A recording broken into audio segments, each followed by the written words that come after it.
Saa sita z'ijoro isi yose irasinziriye ariko umutima wanjye uravuga. N'ijwi rituruka mu ndiba y'umutima rimbwira riti uribuka aho wavuye. Uwo munsi niwo nsubiraho ngavuga nti yes I remember. Navutse mu isi ituzuye ariko nari nuzuye imbabazi n'intego. Buri mwaka nk'uyu sinawufata nk'isabukuru y'amavuko gusa, oya ni nkaho mvuse bwa kabiri, kuko buri gihe iyo ndangije ikigeragezo mba meze nk'undi muntu mushya. Navutse nambaye umubiri ariko uyu munsi navutse nambaye ubwenge, kumenya n'amahoro.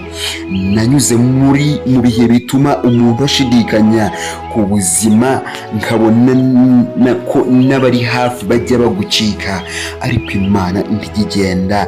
Hari ubwo ryageze naho ndakimenya icyo nshaka, ariko umutima wanjye ukambwira uti Jeremy, you are not lost, you are being sharpened.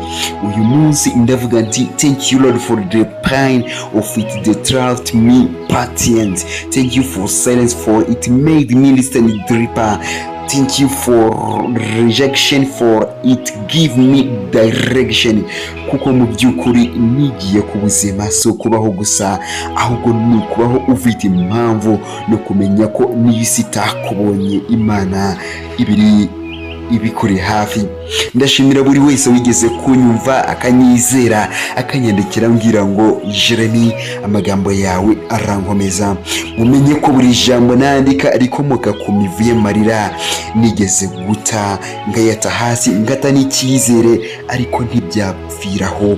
Uyu munsi ndavuga nti ndi umwana w'umunsi wihariye, umunsi w'itariki 10 z'ukwezi kwa 10, umunsi Imana yanditseho mu mateka ngo uyu munsi uzavugira abandi. Niso Jeremy, umusore w'umutima utababara ngo amenyekane, ahubwo abaho ngo ashire umwijima mu mitima y'abandi. So today I don't just celebrate a birthday, I celebrate resilience, grace and purpose, because every scare I cry is a signature of God saying he has been triumphed the fire, but he did not burn.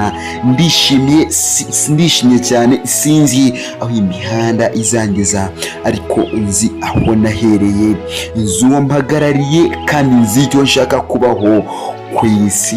Ndavuga nti happy birthday to me dreamer who never give up. Happy birthday to the voice, the speaker live.